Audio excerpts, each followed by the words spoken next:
Hello बच्चों, कैसे हैं आप लोग। तो आज हम पढ़ते हैं ड्रग्स एंड अल्कोहल अब्यूज़।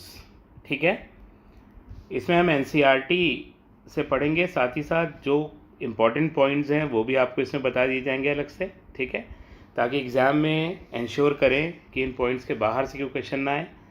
देखिए, मोस्ट ऑफ द क्वेश्चन तो एनसीईआरटी से ही आते हैं, कभी कभार उसका एलाबोरेशन भी होता है। इसका मतलब एनसीईआरटी में जो चीज़ गिवन है उससे रिलेटेड चीज़ें पूछी जाती है, तो वो चीज़ भी आपको बता दी जाएगी। तो यहाँ लिखता है कि surveys and static shows that use of drugs and alcohol has been on the rise specially among the youth. Alcohol और ड्रग्स का यूज़ जो है वो राइज पर है, बढ़ रहा है, खासकर बच्चों में। And this is really a cause of concern as it could result in many harmful effects, क्योंकि इससे बहुत सारे हार्मफुल इफ़ेक्ट्स आते हैं अल्कोहल और ड्रग्स से। अब आगे लिखता है कि कैसे इसे कंट्रोल किया जा सके। तो proper education and guidance would enable youth to safeguard themselves again dangerous behaviour patterns and follow healthy lifestyle. तो प्रॉपर अगर एजुकेशन दी जाए और गाइडेंस प्रोवाइड किया जाए तो वो हेल्दी लाइफस्टाइल को फॉलो कर सकते हैं। The drugs which are commonly abused are opioids, cannabinoids, coca alkaloids. Majority of these are obtained from flowering plants and some are obtained from fungi. तो जो कैटेगरी यहाँ पे गिवन है वो ओपियोइड्स की, कैनाबिनॉइड्स की, कोका एल्कलॉइड्स की given है। इसमें से ज़्यादातर तो फ्लावरिंग प्लांट से मिलते हैं, पर कुछ फंगाई से भी मिलते हैं, कुछ फंगस से भी मिलते हैं। ठीक है, तो आगे बढ़ने के पहले हम देख लेते हैं पहले क्या क्या कैटेगरी हो सकती है ड्रग्स की अपने हिसाब से, फिर एनसीईआरटी को भी पढ़ लेंगे कि क्या क्या कैटेगरी इसने दी है। देखिए, अगर हम बात करें यहाँ पे टाइप्स ऑफ ड्रग्स की, ठीक है, टाइप्स ऑफ ड्रग्स की, तो 4 कैटेगरी ड्रग्स की ली जा सकती है। ठीक है, पहली कैटेगरी है सेडेटिव्स, सेडेटिव्स एंड ट्रांसक्विलाइजर्स, ट्रांसक्विलाइजर्स। ठीक है, सेडेटिव्स और ट्रांसक्विलाइजर्स। सेडेटिव नाम ही बता रहा है कि सोने में हेल्प करते हैं, नींद आती है। इनके जो रिसेप्टर हैं, सबसे पहली बात हम रिसेप्टर की कहते हैं। रिसेप्टर्स जो होते हैं वो होते हैं सीएनएस में। कहाँ होते हैं? सीएनएस में, सेंट्रल नर्वस सिस्टम में। और अगर इनके एग्जाम्पल की हम बात करें तो एग्जाम्पल में इसके आता है barbiturates, barbiturates, benzodiazepines, benzodiazepines, example Valium. ये चीज़ें आती हैं सेडेटिव्स और ट्रांसक्विलाइजर्स में। और ये करते क्या है, इनका इफेक्ट सीएनएस पे होता क्या है? ये सीएनएस की एक्टिविटी को डिप्रेस कर देते हैं, कम कर देते हैं। तो आप कह सकते हो depress brain activity, brain activity, brain की एक्टिविटी को डिप्रेस कर देते हैं। केवल इतना ही नहीं, दे produces feeling of calmness, calmness की फीलिंग प्रोड्यूस करते हैं। इसके अलावा रिलैक्सेशन की फीलिंग प्रोड्यूस करते हैं, आदमी रिलैक्स महसूस करता है, रिलैक्सेशन। ड्राउजीनेस, ड्राउजीनेस, आदमी जो है ना वो बहुत आलसी टाइप महसूस करता है, एकदम चुपचाप बैठा रहता है, बहुत ज़्यादा एक्टिव नहीं होता। And deep sleep, deep sleep, और नींद आती है अगर हाई डोजेस ले ले वो, तो हाई डोजेस के केस में डीप स्लीप भी आ जाती है। तो ये बात हुई सेडेटिव्स एंड ट्रांसक्विलाइजर्स की, ये पहली कैटेगरी हो गई है। ठीक है, अगर अब हम दूसरी कैटेगरी की बात करें यहाँ पर, तो दूसरी कैटेगरी देखिए, वो सेकंड कैटेगरी ओपिएट नारकोटिक्स की है। ठीक है, ओपिएट नारकोटिक्स। जो कि असल में पॉपी प्लांट पेपेवर सोमनीफेरम से मिलते हैं। और इनमें रिसेप्टर दो जगह होता है, एक तो सीएनएस और दूसरा जीआई ट्रैक्ट। जीआई ट्रैक्ट तो यही अकेला ऐसा है जिसमें रिसेप्टर जो सीएनएस में होते हैं, साथ ही साथ GI tract, gastro intestinal tract, alimentary canal में भी होते हैं ओपिएट नारकोटिक्स के रिसेप्टर्स। इसके एग्जाम्पल की बात करें तो opium, morphine, codeine, heroin, pethidine and methadone. Methadone ये इसके एग्जाम्पल्स होते हैं। ये सब एग्जाम्पल्स ओपिएट नारकोटिक्स में आते हैं। इसमें से देखिए जो मॉर्फिन होता है ना डियर, मॉर्फिन और कोडीन ये असल में नेचुरल प्रोडक्ट हैं, क्योंकि डायरेक्ट प्लांट से मिलते हैं, तो इन्हें आप कहोगे नेचुरल प्रोडक्ट। जबकि हीरोइन की अगर हम बात करें तो heroin diacetylation of morphine से बनता है। डाई एसिटाइल मॉर्फिन कहते हैं इसको हम। इसका मतलब मॉर्फिन को लेके उसका डाइस्टाइलेशन किया जाता है, एस्टाइल ग्रुप जोड़े जाते हैं, इसीलिए आप हीरोइन को सेमी सिंथेटिक प्रोडक्ट कह सकते हो कि ये पूरी तरह से नया नहीं बनाया गया, मगर हाँ लैब में मॉर्फिन में चेंज किया गया तो हीरोइन बन गया। और हीरोइन मॉर्फिन से 3 गुना ज़्यादा असरदार है, 3 गुना ज़्यादा पोटेंट है। जबकि पैथेडीन और मेथेडोन ये सिंथेटिक प्रोडक्ट हैं। ये सिंथेटिक प्रोडक्ट हैं क्योंकि ये लैब में बनाए जाते हैं। कौन? पैथेडीन और मेथेडोन। इनकी प्रॉपर्टी बिल्कुल मॉर्फिन की तरह ही होती है, बट ये प्लांट से नहीं मिलते, ये नेचुरल प्रोडक्ट नहीं है। ठीक है, तो ये दूसरी कैटेगरी हो गई। और इसके अगर हम बात करें कि इसका असर क्या होता है, तो सेडेटिव्स और ट्रांसक्विलाइजर्स डिप्रेस कर रहे थे ब्रेन एक्टिविटी को, ये सप्रेस कर देता है ब्रेन एक्टिविटी को। क्या कर देता है? सप्रेस। ये सप्रेस कर देता है ब्रेन एक्टिविटी को। तो ज़रा देख लेते हैं क्या करता है इसका असर। दे सप्रेस, ख़त्म ही कर देते हैं brain activity. Brain activity relieves intense pen, बहुत ज़्यादा दर्द हो उसको भी ये ख़त्म कर देता है। तो पेन किलर की तरह ये यूज़ किया जाता है, क्योंकि ये पेन को भी क्या करता है? रिलीव कर देता है। तो ये सेकंड कैटेगरी हो गई।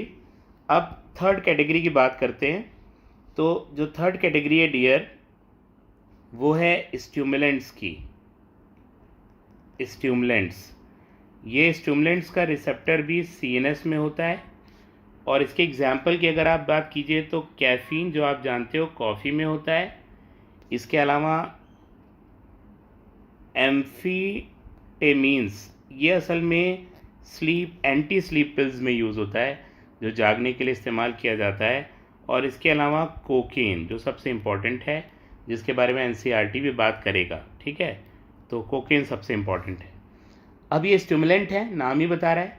तो ये क्या कर देते हैं? ये नर्वस सिस्टम को स्टिमुलेट करते हैं। Makes a person more wakeful, आदमी को जगाने में हेल्प करते हैं। आदमी जगा रहता है इनको लेके, उसकी अलर्टनेस बढ़ जाती है, एक्टिविटी बढ़ जाती है और एक्साइटमेंट भी बढ़ जाता है। तो उसी को लिख लेते हैं, आप भी नोट कर लीजिएगा। Stimulates nervous system, stimulates nervous system, makes a person more wakeful, increases alertness, activity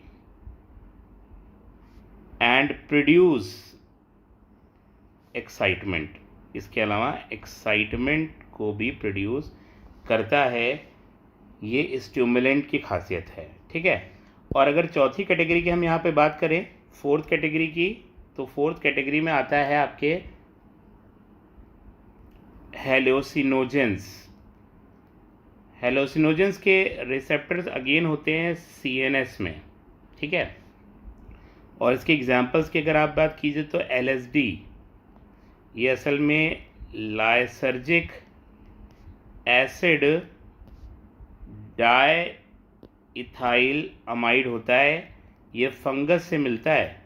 इसके बारे में भी NCERT में भी आपको एक लाइन मिलेगी कि कुछ जो ड्रग्स हैं वो फंगस से भी मिलते हैं, यही उसने दिया हुआ है, पर ज़्यादा डिटेल नहीं दी हुआ। तो LSD lysergic acid diethyl amide जो है वो फंगस क्लेविसेप्स परप्यूरे से मिलता है। क्लेविसेप्स परप्यूरे की जो फ्रूटिंग बॉडी होती है उससे मिलता है। इसकी फ्रूटिंग बॉडी को हम कहते हैं एर्गट। ये क्लेविसेप्स परप्यूरे जो फंगस है ना, इसकी फ्रूटिंग बॉडी होती है, उससे हमें मिलता है। LSD सबसे पोटेंट हेलोसिनोजन है, सबसे असरदार हेलोसिनोजन है। इसके अलावा और क्या होते हैं? मेस्केलिन, साइलोकाइबिन, भांग, गांजा, चरस, मैरीजुएना एक्सेट्रा, ये सब हेलोसिनोजन की कैटेगरी में आते हैं। ये क्या करते हैं? इनका काम होता है दे ऑल्टर थॉट, फीलिंग, परसेप्शन, ये सोच को, विचार को बदल देते हैं। आदमी को आवाज़ें दिखाई देने लगती हैं, जो चीज़ें नहीं होती वो उसको फील होने लगती है, ऐसा उसे लगने लगता है।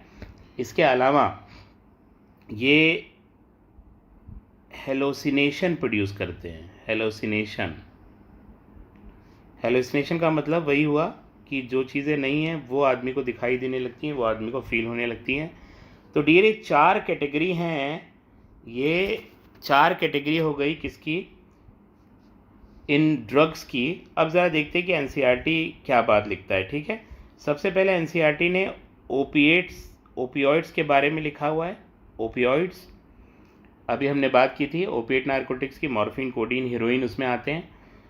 तो opioids are the drugs which binds to specific opioid receptors present in our CNS and GI tract. यही बात ये कह रहा है NCERT में कि CNS और GI ट्रैक्ट में इसके रिसेप्टर्स होते हैं। अब देख लीजिए, जो एग्जैक्ट NCERT में लाइन लिखी होती है ना डियर, क्वेश्चन वहीं से बनते हैं, बस हमें जानकारी थोड़ी ज़्यादा होनी चाहिए तो हम आसानी से कुछ क्वेश्चन को कर पाते हैं। अब आगे ये लिखता है हीरोइन के बारे में। देखिए कि हीरोइन कॉमनली कॉल्ड स्मैक इस केमिकली डाइस्टाइल मॉर्फिन, जो आपको बताया कि डाइस्टाइलेशन ऑफ मॉर्फिन से बनता है। ये वाइट होता है, बिना स्मेल का होता है, ओडरलेस होता है, ब्रिटर क्रिस्टलाइन कंपाउंड है। It is obtained by acetylation of morphine which is extracted from the latex of, ये एक्सट्रैक्ट होता है लेटेक्स से, पेपेवर सोमनिफरम प्लांट से। वही चीज़ यहाँ पर लिखी हुई है। देखिए, पॉपी प्लांट से मिलता है, जिसे कहते हैं पेपेवर सोमनिफरम, उससे मिलता है। इसे कैसे लिया जाता है? Generally taken by snorting and injection, या तो नाक के थ्रू ले लेते हैं या इंजेक्शन से ले लेते हैं। Heroine is a depressant and slows down body function, ये डिप्रेसेंट होता है और बॉडी फंक्शन को स्लो कर देता है। इतनी बातें इसके बारे में लिखी हुई हैं। नेक्स्ट, इसने कैनाबिनॉइड्स के बारे में लिखा है। कैनाबिनॉइड्स का मतलब भांग, गांजा, चरस, मैरिजुआना, जिसकी हम बात कर रहे थे, वही कैनाबिनॉइड्स हैं, उनके बारे में यहाँ पे बात की गई है। पर उससे जस्ट पहले हम केमिकल स्ट्रक्चर देख लेते हैं, जो इस पेज पर है। This is the chemical structure of morphine. ये देखिए, मॉर्फिन का केमिकल स्ट्रक्चर यहाँ बना हुआ है। ये स्ट्रक्चर नई NCERT में इस तरह से है, पुरानी NCERT में थोड़ा बदला हुआ है। ठीक है, और यहाँ ओपियम पॉपी जो प्लांट है उसका भी चित्र गिवन है, तो ये भी देख लेना है, फिगर से भी क्वेश्चन आ सकता है। ठीक है, तो इसके बाद आगे प्रोसीड करते हैं। अब हम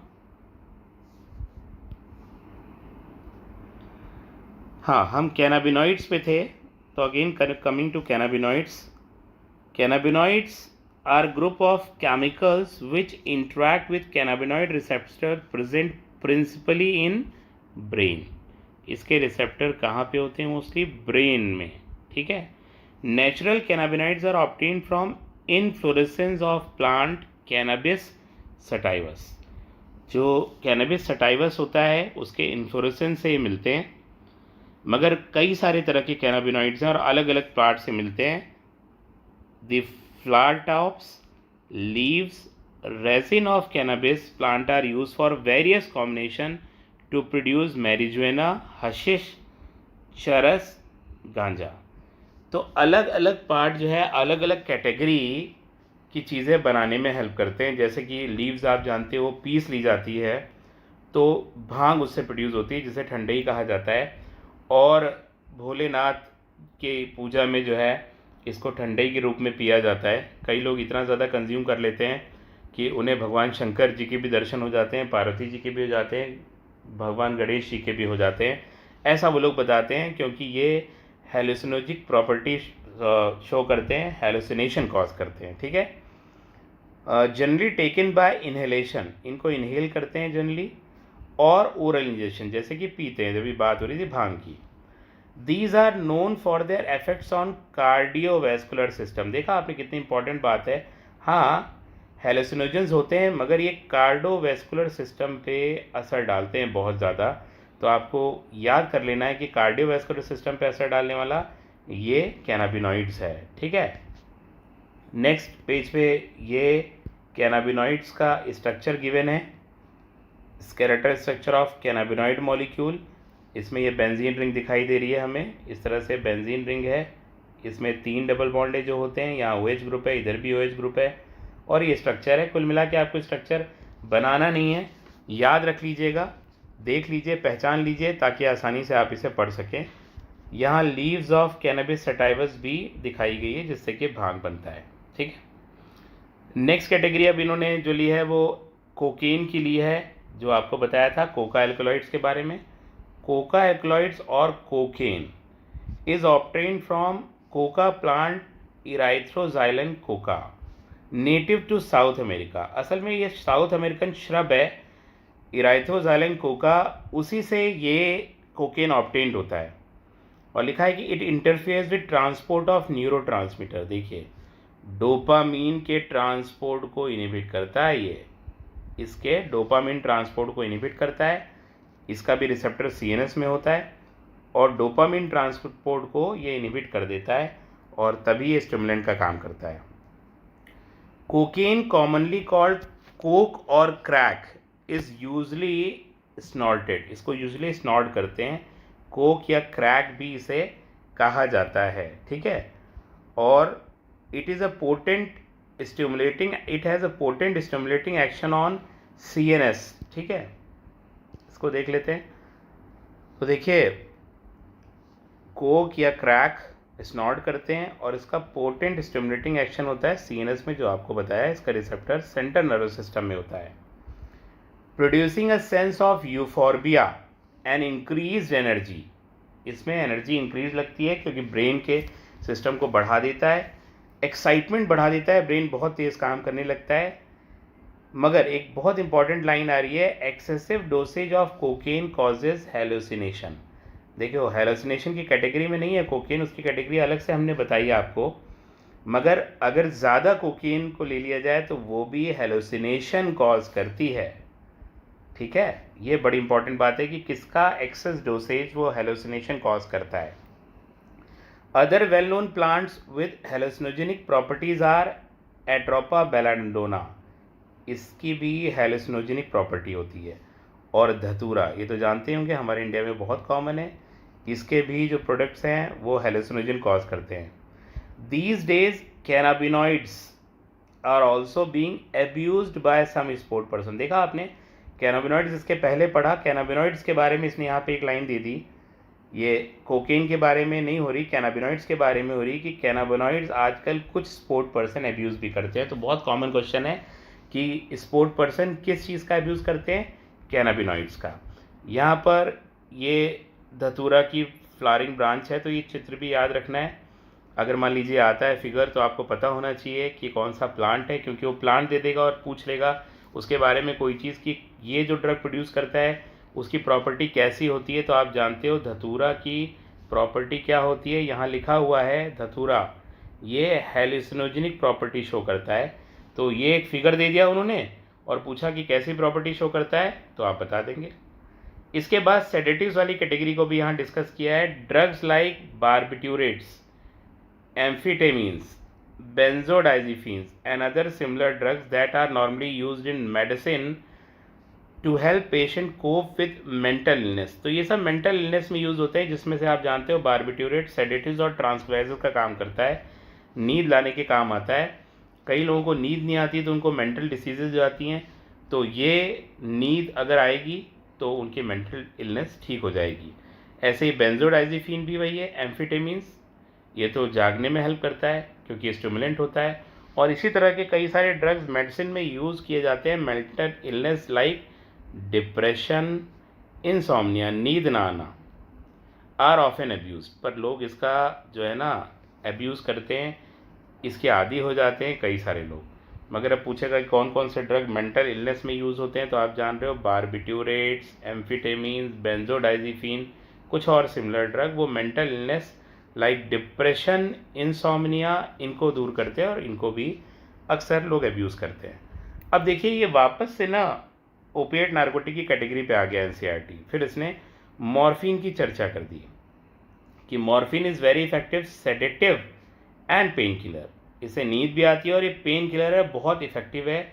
it is useful, very useful in patients who have undergone surgery. जिन पेशेंट की सर्जरी होती है उनमें बहुत यूज़फुल होता है ये मॉर्फिन, ये दिया जाता है। मगर हीरोइन जो इससे भी ज़्यादा असरदार है वो मेडिकल उसका यूज़ नहीं होता। क्यों? क्योंकि हीरोइन जो होता है ना डियर, वो कॉज करता है एडिक्शन, बहुत स्ट्रॉन्ग एडिक्शन, तो it is band even for medical use. Several plant, fruits, seeds having hallucinogenic properties have been used for hundreds of years in folk medicine, religious ceremonies and rituals all over the globe। ठीक है, ये पूरी दुनिया में use होते हैं। अगर हम इनकी बात करें, when these are taken for purpose other than medicine use or in amount frequency that impairs one's physical, physiological, psychological function, it constitute drug abuse. जो शुरू में आपको डेफिनेशन बताई थी कि मेनली ये मेडिसिन की तरह यूज़ होते हैं, पर जब इनका यूज़ बहुत ज़्यादा होने लगता है और ये एडिक्शन कॉज करने लगते हैं तो वो ड्रग डिपेंडेंसी होता है, ड्रग अब्यूज़ होता है। ठीक है, नेक्स्ट आगे पढ़ते हैं। स्मोकिंग के बारे में एनसीईआरटी ने दिया हुआ कि smoking also paves the way to hard drugs. आदमी तुरंत स्टार्ट नहीं करता ड्रग से, कई लोग स्मोकिंग स्टार्ट करते हैं, नशे के आदी होते हैं और उसके बाद वो ड्रग्स के आदी हो जाते हैं। Tobacco has been use by human beings for more than 400 years. ये टोबैको ह्यूमन 400 साल से यूज़ कर रहा है। ये स्मोक्ड होती है, आप जानते हो, खाया भी जाता है च्यूड, और यूज्ड एज स्नफ, या स्नफ भी कर लेते हैं नोज़ के through. Tobacco contains large number of chemical substances including nicotine. Tobacco में निकोटीन होता है जो मेन सब्सटेंस है नशे वाला, एन एल्कलॉइड। निकोटीन क्या करता है, वही असर दिया गया है। Nicotine stimulates adrenal gland to release adrenaline. Nicotine से एड्रिनलिन यूज होता है and noradrenaline into blood circulation, both of which raises blood pressure and increases heart rate. तो यहाँ पर जब बार बार निकोटीन खाया जाता है, टोबैको खाया जाता है, तो एड्रिनलिन और नॉन एड्रिनलिन का यूज़ जो है सीक्रेशन बढ़ा देता है। सिगरेट स्मोक करते हैं तो भी इनका सीक्रेशन बढ़ जाता है, और जब ये बढ़ जाता है तो ये ब्लड प्रेशर और हार्ट रेट दोनों को बढ़ा देता है। Smoking is associated with increase incidences of cancer of lungs. Smoking से आप जानते हो लंग का कैंसर होता है, यूरिनरी ब्लैडर का भी कैंसर स्मोकिंग से हो सकता है, एंड थ्रोट गले का कैंसर तो हो ही सकता है। इसके अलावा ब्रोंकाइटिस, एम्फाइजमा, कॉर्नरी हार्ट डिसीजेज और गैस्ट्रिक अल्सर, ये सब भी स्मोकिंग से होते हैं। Tobacco chewing is associated with increase risk of cancer of oral cavity. Tobacco से ज़्यादातर ओरल कैविटी का कैंसर होता है। Smoking increases carbon monoxide. देखिए अगर स्मोकिंग करते हैं तो वो सब तो है ही, पर CO बढ़ जाता है, और आप जानते हो कार्बन मोनोऑक्साइड की कंबाइनिंग कैपेसिटी वो हीमोग्लोबिन से 200 से 250 गुना ज़्यादा होती है एज़ कम्पेयर टू ऑक्सीजन। इसका मतलब अगर CO2 बढ़ेगा तो वो हीमोग्लोबिन से खुद कंबाइन हो जाएगा और वो ऑक्सीजन को कंबाइन नहीं होने देगा। तो ये ब्लड में बढ़ जाता है, contents in blood, and reduces the concentration of haem bound oxygen, मतलब ऑक्सीजन ऑक्सी हीमोग्लोबिन को कम कर देता है। This causes oxygen deficiency in the body, जिससे बॉडी में ऑक्सीजन डिफिशियंसी हो जाती है। When one buys packets of cigarette, one cannot miss the statutory warning that is present on the packaging which warn against smoking and says how it is injurious to health. जब कोई cigarette का packet खरीदता है तो उस पर warning लिखी रहती है। आजकल बिना वार्निंग के गवर्नमेंट नहीं बेचती, और उसमें लिखा हुआ है smoking is injurious to health. वैसे smoking can also cause death because it can cause lung cancer. Yet smoking is very prevalent in society both among the youth, young and the old. पर आप जानते हो, पर smoking बहुत ज़्यादा prevalent है society में, ओल्ड में भी, यंग में भी, सभी में। अक्सर ही लोगों को स्मोक करते हुए देखेंगे। इतनी सारी पान की, सिगरेट की दुकानें हैं, ठीक है, आपको मिलती रहती हैं। Knowing the dangers of smoking and chewing tobacco and its addictive nature, the youth and old needs to avoid these habits. Any addicts require counselling and medical help to get rid of habits. तो कई लोग इतने नशे के आदी हो जाते हैं कि उनको काउंसलिंग या मेडिकल हेल्प की ज़रूरत होती है, आसानी से वो छोड़ नहीं पाते। और आजकल तो टोबैको च्यूइंग वो और भी हार्मफुल है, स्मोकिंग और भी हार्मफुल है इन दी कोविड सिचुएशन, कोविड-19 सिचुएशन, क्योंकि टोबैको को जो है च्यू करते हैं, स्पिट करते हैं, गुटखा पान मसाला खाते हैं, स्पिट करते हैं, उससे बीमारी फैलने का बहुत ज़्यादा खतरा है। साथ में पान की शॉप्स पे जाके सिगरेट स्मोकिंग कर रहे हैं ग्रुप्स में, तो that can also increase the chances of Covid. उससे भी ये कोविड-19 की कंडीशन बढ़ सकती है, ठीक है। तो नेक्स्ट चीज़ है adolescence, drug and alcohol abuse. Adolescence वो एज होती है जिसमें आदमी ना तो मैच्योर हुआ होता है पूरी तरह से, ना वो बच्चा होता है, ना वो बच्चा है ना वो बड़ा है। तो उसे लगता है कि उसे बहुत अक्ल आ गई है, मगर वो अभी इतना बड़ा नहीं हुआ कि वो सारी बातें समझे। वही एज होती है एडोलेसेंस। आप टीन एज कह सकते हो मोटा मोटा, कि बच्चा भी नहीं है और बड़ा भी नहीं हुआ, अभी एडल्ट भी नहीं हुआ, एडोलेसेंस की एज में है। उसे लगता है उसे समझ आ गई, पर असल में समझ नहीं होती। Adolescence means both a period and a process during which a child becomes mature in terms of his or her attitude and belief for effective participation in society. बात आप समझ गए? ये एक पीरियड भी है, एक समय है, और एक प्रोसेस भी है जब बच्चा बड़ा हो रहा होता है, मैच्योर हो रहा होता है, और वो सोसाइटी में इफ़ेक्टिवली पार्टिसिपेट कर सकता है। उसके पहले तो केवल अपने बारे में ही बच्चा सोच पाता है, पर जब एडल्ट होता है तो सोसाइटी के लिए कुछ करने की बारी आती है। The period between 12 to 18 years of age may be thought of as adolescence period. इसका मतलब एडोलेसेंस की एज क्या हो गई? 12 से 18। 12 साल में बच्चे भी नहीं आप, और जब तक 18 के नहीं हो गए एडल्ट भी नहीं माने जाएंगे, वोट भी नहीं दे सकते, वो भी अधिकार नहीं है, समझ भी इतनी विकसित नहीं होती। In other words, adolescence is a bridge linking childhood and adulthood. Adolescence bridge है जो चाइल्डहुड और एडल्टहुड को लिंक करता है। Adolescence is accompanied by several biological and behavioural changes. Adolescence दस इज वेरी वनरेबल फेज। ये बहुत वनरेबल फेज है, बहुत सेंसिटिव फेज है मेंटल और psychological development of an individual. उसके लिए उसका मेंटल और साइकोलॉजिकल डेवलपमेंट आ रहा है, तो बहुत ही वनरेबल फेज़ होती है ये ऐसी फेज़ होती है जहाँ बच्चा ड्रग्स, अल्कोहल ले सकता है, और वो कुछ और जो है गलत तरफ भी जा सकता है, ठीक है। Next, curiosity needs for adventure and excitement and experimentation. एक खास बात है एडोलेसेंस की, बहुत क्यूरियोसिटी होती है एडवेंचर के लिए। देखते हैं आप, एडवेंचर के लोग पहाड़ों पर चढ़ जाते हैं, सेल्फीज़ लेते हैं लाइक्स के लिए, कई लोग गिर भी जाते हैं, मौत हो जाती है। एक्साइटमेंट के लिए कुछ भी करते हैं, ख़तरनाक चीज़ें भी करते हैं, और एक्सपेरिमेंटेशन, नए नए एक्सपेरिमेंट करने से नहीं जरते, ठीक है। Constitute common cause which motivate youngsters towards the drug and alcohol use.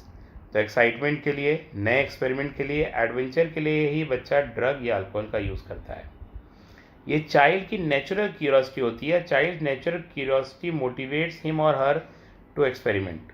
वो चाहता है कि देखें क्या होता है अगर हम सिगरेट पीते हैं, अल्कोहल पीते हैं, क्या फ़र्क पड़ता है, वो जानना चाहता है। This is complicated further by effects and that might be perceived as benefits of alcohol और drug use.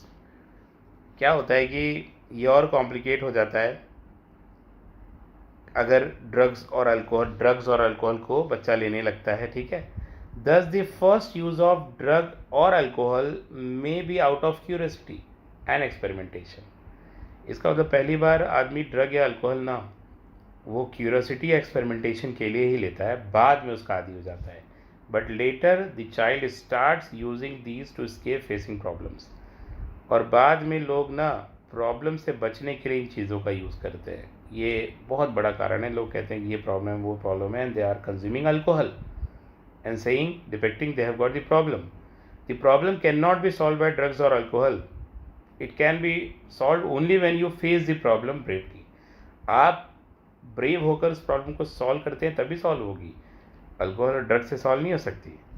Of late stress from pressure to excel in academics और examination has played a significant role in persuading the youngster to try alcohol and drugs. देखिए, academics में अच्छा करना, exam में अच्छा करना नहीं कर पाते लोग और डिप्रेस होकर भी इन चीज़ों का यूज़ करते हैं। The perception among youth that it is cool और progressive to smoke, use drug और अल्कोहल, ये गलत परसेप्शन है लोगों में बना हुआ है कि ड्रग्स लेना, सिगरेट स्मोकिंग करना, अल्कोहल पीना मतलब हम मॉडर्न हो गए हैं, हम जो है ना बहुत प्रोग्रेसिव हो गए हैं। ऐसी गलत फहमी के चलते ये चीज़ें और ज़्यादा बढ़ रही हैं सोसाइटी में। Is also a major cause for youth to start these habits. Televisions, movies, newspaper, internet also haves to promote this perception. Television में फिल्में आती हैं, देखते हैं कि गाना आता है सलाम रॉकी भाई एंड ही इज़ स्मोकिंग, तो लगता है यार कितना बढ़िया लग रहा है, स्मोक करें तो हम भी कितने स्मार्ट लगेंगे, अल्कोहल ड्रिंक करें तो कितने प्रोग्रेसिव, कितने मॉडर्न हो जाएंगे। ये सब चीज़ें भी इंटरनेट, न्यूज़पेपर, मूवीज़ और टेलीविज़न से आ रहा है। इसीलिए आजकल देखिए, जब भी कोई एक्टर स्मोक करता हुआ दिखाई देता है तो वार्निंग लिख के आ जाती है कि ये चैनल, ये फिल्म प्रमोट नहीं करता है स्मोकिंग या ड्रिंकिंग को, ये लिख के आ जाता है। और वहाँ वो ड्रिंक करते रहता है, स्मोक करता रहता है, खासकर फिल्म का हीरो, जिससे हम अपने आप को जोड़ लेते हैं। मगर फिर भी उस पर ध्यान नहीं देते लोग, वार्निंग पे, और ध्यान इस बात पे देते हैं कि क्या कर रहा है hero. Other factors that has been seen to be associated with drugs and alcohol abuse among adolescents are unstable, unsupportive family structure and peer pressure। मतलब या तो प्रेशर की वजह से या फैमिली का सपोर्ट नहीं मिलने की वजह से भी बहुत से यंगस्टर ड्राइव होते हैं इस चीज़ की तरफ, ठीक है। एडिक्शन एंड डिपेंडेंसी, तो पढ़ते हैं addiction and dependency. Because of the perceived benefits drugs are frequently use repeatedly. क्योंकि बेनिफिट है ड्रग्स के तो कई बार वो यूज़ होते हैं, फ्रीक्वेंटली यूज़ होते हैं। The most important thing which one fails to realise is the inherent addictive nature. एक चीज़ जो आदमी भूल जाता है वो ये होता है कि अल्कोहल, ड्रग्स, इनका एडिक्टिव नेचर होता है। अगर बार बार लिया जाए, फ्रीक्वेंट लिया जाए, तो आदमी इनके बिना नहीं रह पाएगा और वो एडिक्टेड हो जाएगा।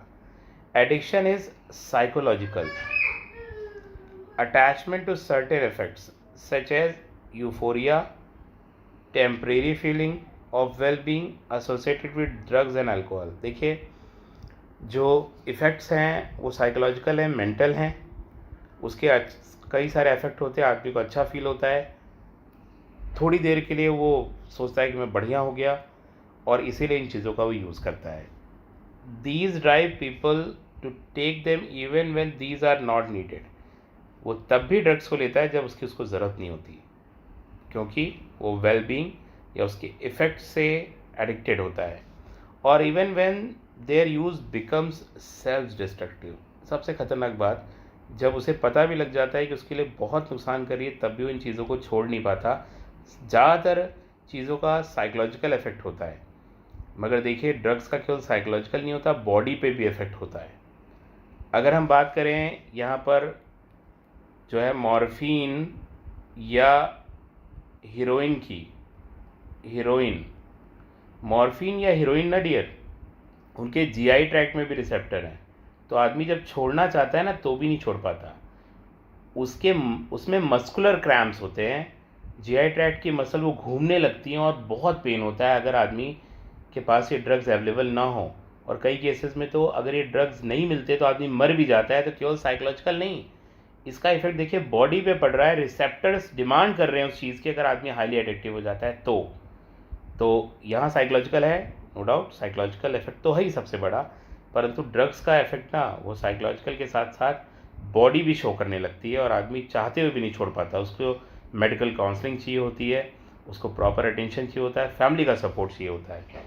With repeated use of drugs the tolerance level of receptors present in our body increases. देख रहे हैं आप, जो टॉलरेंस लेवल है वो बढ़ जाता है। कुछ वही बातें जो मैंने बताई आपको आगे मिलेंगी। Consequently the receptors respond only to higher doses of drugs and alcohol. बाद में बहुत ज़्यादा हाई डोज चाहिए होता है क्योंकि रिसेप्टर का टॉलरेंस लेवल बढ़ जाता है, leading to greater intake and addiction, जिससे ग्रेटर इनटेक होता है, ज़्यादा एडिक्शन होता है। However, it should be clearly borne in mind that use of these drugs even once can be a forerunner to addiction. ये बात एकदम दिमाग में रख लेनी चाहिए कि कभी यूज़ नहीं करना चाहिए। एक बार भी हमने यूज़ किया ना तो उसके बाद फिर करेंगे और फाइनली एडिक्टेड हो जाएंगे। तो कभी यूज़ ना करें, सबसे बेस्ट होता है। Thus, the addictive potential of drugs and alcohol pulls the user into a vicious circle leading to their regular use या abuse from which he or she may not be able to get out.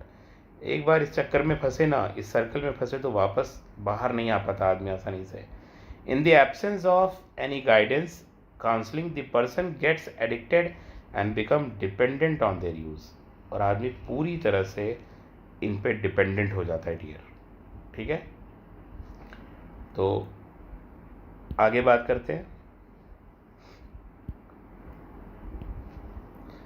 Dependency is the tendency of the body to manifest a characteristic and unpleasant withdrawal symptom, जो मैं अभी बात कर रहा था। Muscular cramp जैसे हम बात कर रहे थे, वो विड्रॉल सिम्टम्स हैं। मॉर्फिन अगर लगातार लिया जाए और छोड़ दिया जाए तो मसल क्रैम्प करने लगती है, मुड़ने लगती है, रनिंग नोज होता है, हर समय नाक बहती रहती है, एपिलेप्सी होता है, ब्रेन में फिट्स आते हैं, कॉन्वल्जन्स आते हैं, आदमी चिल्लाता है, बेहोश हो जाता है, ये सब भी होता है। ये सब असल में विड्रॉयल सिम्टम है। जब आप इसे नहीं लेते तो सिम्टम्स दिखते हैं। If regular dose of drug और अल्कोहल इज एब्रप्टली डिसकंटिन्यूड, अगर अचानक से डिसकंटिन्यू हो जाए, this is characterised by anxiety, shakiness, nausea, sweating, which may be relieved when use is resumed again. देख रहे हैं आप, वापस लेना पड़ता है आदमी को। In some cases withdrawal symptoms can be severe and even life threatening. कभी कभार अगर ये ड्रग्स ना हो तो आदमी की जान भी चली जाती है। And the person may need medical supervision, और मेडिकल सुपरविजन की भी ज़रूरत होती है आदमी को। Dependence lead the patient to ignore all social norms in order to get sufficient funds to satiate his or her needs. तो आदमी ना सारे सोशल नॉर्म्स को भूल जाता है और उसे पैसे चाहिए होते हैं, वो किसी भी तरह से पैसे लेता है, और कई सारे लोग क्रिमिनल्स भी बन जाते हैं, क्राइम करते हैं। This results in many social adjustment problems. आदमी सोसाइटी में एडजस्ट नहीं हो पाता। अल्कोहल अब्यूज़ कर रहा है, अल्कोहल पीते हैं, आप देखिए लोग कहते हैं शराबी है, इज्जत कम हो जाती है, आदमी के संबंध फैमिली में, सोसाइटी में, हर जगह बिगड़ने लगते हैं। ठीक है, effect of drugs alcohol abuse. अब ड्रग और अल्कोहल अब्यूज़ का इफ़ेक्ट क्या है वो यहाँ पढ़ते हैं एनसीईआरटी में। एक्चुअली ये जो सारी बातें लिखी गई हैं, कुछ लोगों को लग रहा होगा कहानी है, पर आपको पता है यहीं से पॉइंट बनाते हैं और बहुत अच्छा क्वेश्चन बन जाता है यहीं से। अगर हम अननेसेसरली बहुत ज़्यादा टेक्स्ट पढ़ रहे हैं, किसी और बुक से फ़ायदा नहीं होगा। हमें एनसीईआरटी को लाइन बाय लाइन पढ़ना है, हर चीज़ को ध्यान देना है। तो फिर से देखते हैं, the immediate adverse effect of drugs and alcohol. क्या होता है इमीडिएट इफेक्ट अब्यूज़ का? Are manifested in the form of reckless behaviour आदमी का वो बिगड़ जाता है। वैंडलिज्म एंड वायलेंस, इसका मतलब वो लड़ाई करने लगता है और सारी सोशल नॉर्म्स जो होते हैं उनको तोड़ देता है और किसी बात की कोई चिंता नहीं करता। Excessive dosage of drugs may lead to coma, death due to respiratory failure, heart failure, cerebral haemorrhage. देख रहे हैं आप, ड्रग से कोमा हो जाता है, डेथ में चला जाता है, रेस्पिरेटरी फेलियर होता है, डेथ हो सकती है, हार्ट फेलियर होता है, डेथ हो सकती है, सेरेब्रल हेमरेज होगा, डेथ हो सकती है। तो देख रहे हैं, इससे कोमा में जा सकता है आदमी और मौत भी हो सकती है रेस्पिरेटरी फेलियर की वजह से, हार्ट फेलियर की वजह से, सेरेब्रल हेमरेज की वजह से। अ कॉम्बिनेशन ऑफ ड्रग्स और their intake along with alcohol generally results in overdosing and even death. कभी कभार लोग कॉम्बिनेशन कर देते हैं ड्रग्स का या ड्रग्स के साथ अल्कोहल लेते हैं। ऐसे केस में अक्सर जो कॉम्बिनेशन बनता है वो जानलेवा होता है, आदमी की जान भी चली जाती है। The most common warning sign of drug and alcohol abuse among youth includes drop in academic performance. सबसे कॉमन साइन क्या है कि उनकी एकेडमिक परफॉर्मेंस ड्रॉप हो जाती है। इसके अलावा academic performance, unexplained absence from school college, वो बता नहीं पाते, स्कूल कॉलेज बंक करके तो ड्रग और अल्कोहल अब्यूज़ करते हैं। Lack of interest in personal hygiene, साफ़ सफाई का ध्यान नहीं रखते, ठीक है।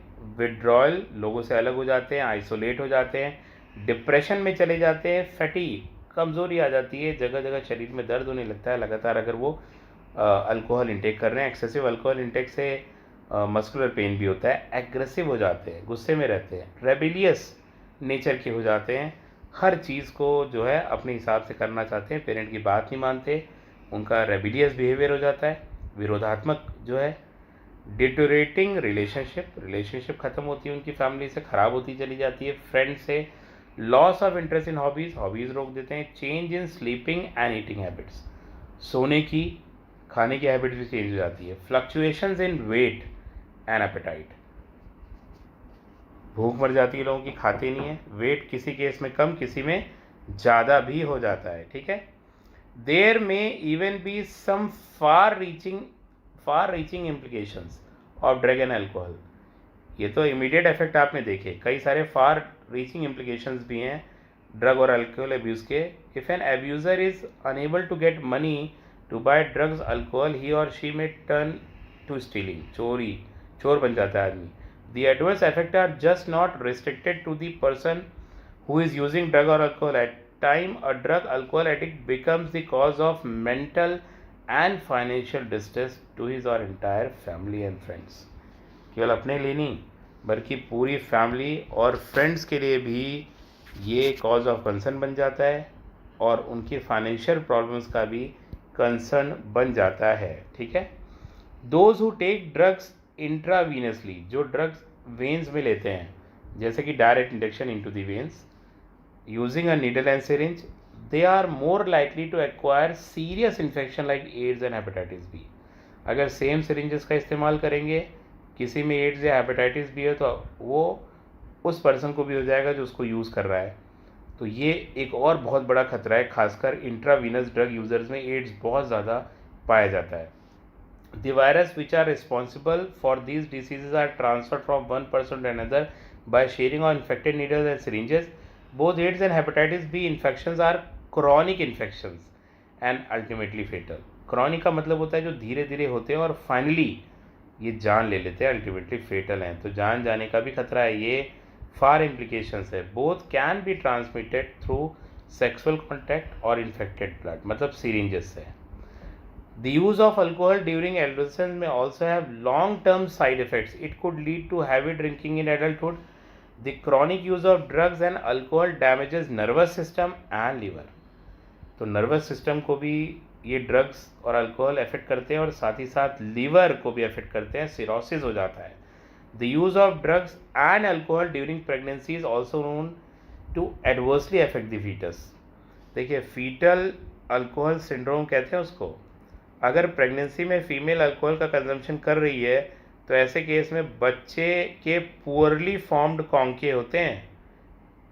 पुअरली फॉर्म्ड कॉन्के मतलब ईयर पिना जो है वो पुअरली फॉर्म्ड होता है, कटा कटा हो सकता है। डिफेक्टिव इनेमल हो सकता है, इनेमल में डिफेक्ट हो सकता है। इसके अलावा हार्ट डिफेक्ट होता है, और इतना ही नहीं, लेस आईक्यू भी लेस होता है ऐसे बच्चों का अगर प्रेगनेंसी के दौरान अल्कोहल का कंजम्पशन किया जा रहा है। ये स्ट्रिक्टली प्रोहिबिटेड है कि ड्यूरिंग प्रेगनेंसी ना किया जाए, क्योंकि जो बच्चा अभी जन्म भी नहीं लिया उस पर भी इफ़ेक्ट होता है। क्या बताया आपको? फीटल अल्कोहलिक सिंड्रोम, ठीक है, उसे फीटल अल्कोहलिक सिंड्रोम कहते हैं। Another misuse of drug is what certain sport person do to enhance their performance. कई सारे स्पोर्ट पर्सन भी ड्रग्स को यूज़ करते हैं अपनी परफॉर्मेंस को बढ़ाने के लिए। They misuse narcotic analgesics, anabolic steroids, diuretics and certain hormones in sport to increase the muscle strength and bulk and to promote aggressiveness and as a result increases athletic performance. तो क्या होता है कि ये सब जो drugs use होते हैं एनाबॉलिक स्टेरॉइड्स की तरह काम करते हैं, जो बॉडी बिल्डिंग में भी यूज़ होते हैं, डायरेटिक्स की तरह कई सारे हार्मोन भी यूज़ होते हैं जो मसल स्ट्रेंथ को बनाते हैं, उनके एथलेटिक परफॉर्मेंस को बढ़ा देते हैं। कई लोग इसको यूज़ करते हैं, मगर साथ ही साथ ये ध्यान रखना चाहिए, ये सब बड़ा अच्छा लग रहा है पर उसके साइड इफ़ेक्ट्स भी है। The side effect of use of anabolic steroid in females include masculinization features like male. तो फीमेल में मसल्स डेवलप होती हैं, मेल लाइक फीचर आ जाते हैं। इंक्रीज्ड एग्रेसिवनेस बहुत ज़्यादा बढ़ जाते हैं। मूड स्विंग्स, कभी गुस्सा आ जाएगा अचानक से, कभी खुश हो जाएंगे। Depression, abnormal menstrual cycle, excessive hair growth, ये सारी चीज़ें जो है वो फीमेल में बढ़ जाती हैं। फीमेल में इफेक्ट्स को बता रहे हैं क्या क्या, देखिए आपने देखा यहाँ, mood swings, depression, abnormal menstrual cycle, excessive hair growth on face and body, enlargement of clitoris, deepening of voice, ये सब फीमेल्स में इफेक्ट बताए जा रहे थे डियर। इस इफेक्ट पे भी क्वेश्चन आते हैं और आ चुके हैं। मेल्स में क्या इफेक्ट होता है? कई बार बच्चे यही चीज़ मुझसे पूछते हैं कि क्या इनका इफेक्ट है एनाबॉलिक स्टेरॉइड्स का मेल और फीमेल पे। इसका मतलब एनसीईआरटी को सही से नहीं पढ़ते कि उसने एग्जैक्टली दिया हुआ है क्या क्या होता है। In males it includes acne, increased aggressiveness, mood swings, depression, reduction of size of testes, decreased sperm production, potential of kidney and liver dysfunction, breast enlargement, premature baldness, बाल का गिरना, enlargement of prostate gland का enlargement हो जाना, ये सारे effect देखिए इन drugs के हैं, और कई सारे जो स्टेरॉइड्स लेते हैं उसके हैं ये इफेक्ट्स मेल्स में। ये क्वेश्चन बहुत लोगों ने मुझसे पूछा इफेक्ट्स के बारे में। रिसेंटली 2-3 क्वेश्चन मेरे पास आए, तो इसको ध्यान से आप पढ़िए, यहाँ पे लिखा हुआ है क्या क्या इफेक्ट है। जो इफेक्ट नहीं है वो बताने को आएगा, वो आप बता दीजिएगा। These effects may be permanent with prolong use, permanent भी हो सकते हैं, इंडिया एडोलेसेंस मेल और female, severe facial and body acne and premature closure of growth centres of the long bones may result in stunt growth. तो अगर बहुत पहले से ले तो सबसे बड़ा नुकसान तो ये ग्रोथ ही नहीं होगी, स्टंट ग्रोथ हो जाएगी, ग्रोथ भी रुक जाती है, ठीक है। तो ये सारे इफ़ेक्ट्स हैं स्टेरॉइड्स को लेने के, ड्रग्स को लेने के। Now prevention and control, prevent कैसे करें, कंट्रोल कैसे करें। The age old adage of prevention is better than cold, जो पुरानी कहावत है prevention is better than cold cure, वो सही एकदम holds true here also. Cure करे उससे बेटर इसको करें ही ना हम। It is also true that habits such as smoking, taking drugs, alcohol are more likely to be taken up at a young age, more during adolescence. ये ज़्यादातर habit यहीं से लगती है adolescence से। And it is the best to identify the situation that may push an adolescent towards the use of drug or alcohol. तो वो situation identify करनी चाहिए जो एडोलेसेंट की एज में बच्चे को वो ड्रग्स और अल्कोहल की तरफ जो है मोड़ देती है। And to take remedial measures well in time. In this regard, the parents and the teachers has a special responsibility. Parents और teachers की special responsibility होती है कि बच्चा इस तरफ ना जाए, ठीक है। Parents and teachers have special responsibility. Parenting that combines with high levels of nurturance and consistent discipline has been associated with lower risk of substances, alcohol, drug, tobacco abuse. Some of the measures mentioned here would be particularly useful. कई सारे यहाँ पर measures बताए हैं वो particularly useful होंगे prevent करने में इन बच्चों को, ताकि ड्रग और अल्कोहल का यूज़ ना करें। ठीक है, क्या क्या है वो देखते हैं। नंबर 1 देखिए, avoid undue peer pressure. Pressure को अवॉइड करना चाहिए। एवरी चाइल्ड हैज़ हिज और an own choice and personality which would be respected and nurtured. हर बच्चे की अपनी चॉइस होती है, अपनी पर्सनैलिटी होती है, दूसरे से उसे कंपेयर ना करें, उसकी पर्सनैलिटी की रिस्पेक्ट करें, उसको मोटिवेट करें, ये बहुत ज़रूरी है। वो उस पर प्रेशर नहीं डालेगा unnecessary. A child should not be pushed unduly to perform beyond his or her threshold limits. चाहे वो स्टडीज़ हों, चाहे स्पोर्ट्स हों, उसकी लिमिट के बियॉन्ड उसको परफॉर्म करने के लिए मजबूर नहीं करना चाहिए, क्योंकि वो कर तो नहीं पाएगा बल्कि वो प्रेशर लेगा और अल्कोहल और ड्रग एब्यूज़ के जाल में वो बच्चा फंस सकता है उस केस में। दूसरा, एजुकेशन एंड काउंसलिंग।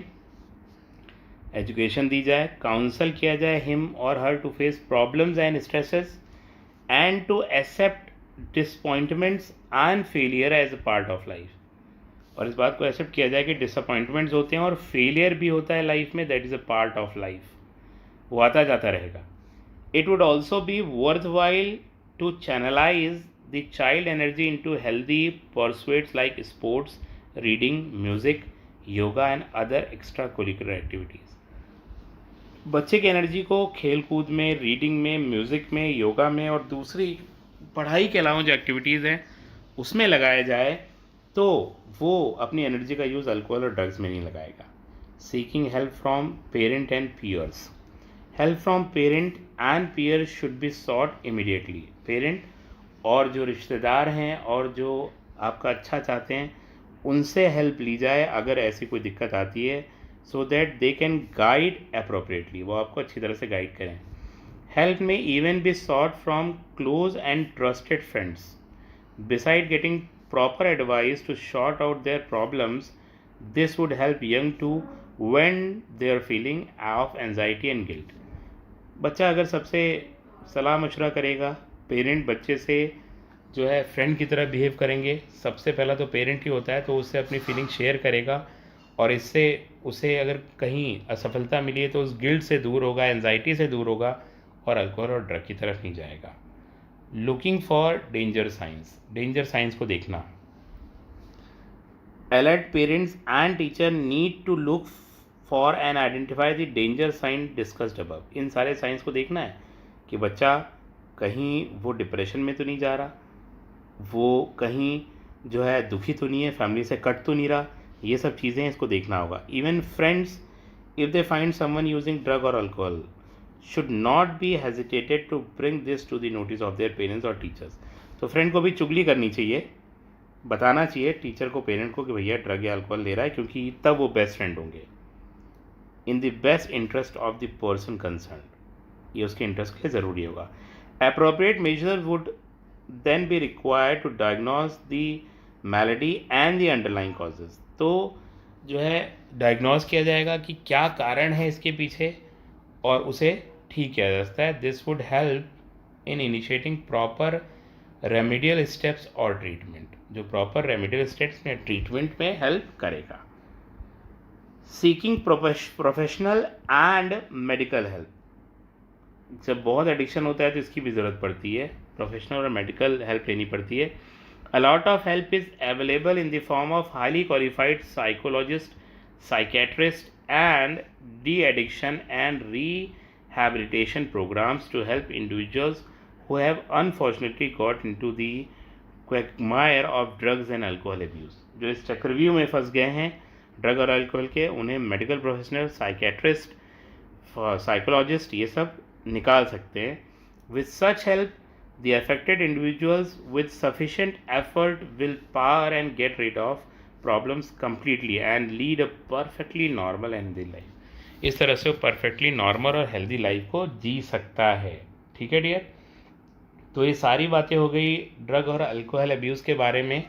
यहाँ पर एनसीईआरटी के हिसाब से कुछ बातें जो यहाँ पर एनसीईआरटी में नहीं हैं, कुछ एडिशनल बातें, वो भी डिस्कस मैं करना चाहता हूँ। और वो बात है अल्कोहल अब्यूज़ की। अल्कोहल अब्यूज़, क्योंकि सोसाइटी में बहुत प्रेवलेंट है। इसके असर बहुत ज़्यादा पड़ता है बॉडी के। अगर हम पूछे किस बॉडी पर पार्ट पे असर पड़ता है तो कठिन होगा। ये पूछे किस बॉडी पार्ट पे असर नहीं होता अल्कोहल का तो बहुत आसान होगा। उसका आंसर वो होता है कोई भी ऐसा पार्ट नहीं है। Means alcohol affect all the body parts, पर सबसे ज़्यादा लीवर को अफेक्ट करता है और लिवर सिरोसिस हो जाती है, लिवर ख़राब हो जाता है, लिवर डैमेज हो जाता है, आदमी लिक्विड फूड पे जीने लगता है और वो फाइनली उसकी डेथ भी हो जाती है। इससे सिरोसिस हो जाता है, लिवर सिरोसिस, लिवर कैंसर हो जाता है, ये हेपेटाइटिस भी हो जाता है, हेपेटाइटिस लीवर का इन्फेक्शन। लीवर के अलावा अल्कोहल सीएनएस पे बहुत ज़्यादा असर डालता है, सेंट्रल नर्वस सिस्टम पे। क्या असर डालता है? रिड्यूस्ड मॉरल्स रिड्यूस्ड हो जाते हैं आदमी के, रिड्यूस मॉरल, उसे पता नहीं होता क्या सही है क्या गलत है। इसके अलावा कंट्रोल ऑन इमोशंस पे कंट्रोल नहीं रह जाता आदमी का, कभी हंसने लगता है कभी रोने लगता है। इसके अलावा आदमी जो है ना, जब मॉरल नहीं रह जाएंगे तो क्राइम की तरफ भी बढ़ जाता है, तो क्रिमिनल एक्टिविटीज़ में इन्वॉल्व हो जाता है बाय कंज्यूमिंग अल्कोहल। इसके अलावा और एक खतरनाक इफेक्ट है न्यूराइटिस, इन्फ्लेमेशन ऑफ एक्सन का भी इन्फ्लेमेशन हो जाता है अल्कोहल की वजह से। तीसरा इफेक्ट इसका स्टमक पे पड़ता है। अगर अल्कोहल ड्रिंक किया जा रहा है, साथ में कुछ खाया नहीं जा रहा, तो ऐसे केस में गैस्ट्राइटिस हो जाता है। गैस्ट्राइटिस का मतलब इन्फ्लेमेशन इन स्टमक, आप कह सकते हो अल्सर्स बन जाते हैं। बहुत ज़्यादा एंजाइमेटिक सीक्रेशन अल्कोहल करा देता है, वो एंजाइम्स जो है स्टमक की वॉल को ही डैमेज करते हैं और उसमें अल्सर्स बना देते हैं, ये चीज़ भी होती है। इसके अलावा अगर हैवी ड्रिंकिंग किया जाए तो मैलोरी वीज सिंड्रोम भी होता है। ये क्या है जानते हैं? Longitudinal tear at the junction of intestinal end, जो है इंटेस्टाइन एंड स्टमक और इंटेस्टाइन के जंक्शन पे अगर बहुत हैवी ड्रिंकिंग करे आदमी और वोमिट बहुत वायलेंट आए, तो स्टमक और इंटेस्टाइन का जो जंक्शन होता है ना डियर, उस पर लॉन्गिट्यूडनल टियर हो जाता है, कट जाता है और ऐसे केस में डेथ हो जाती है।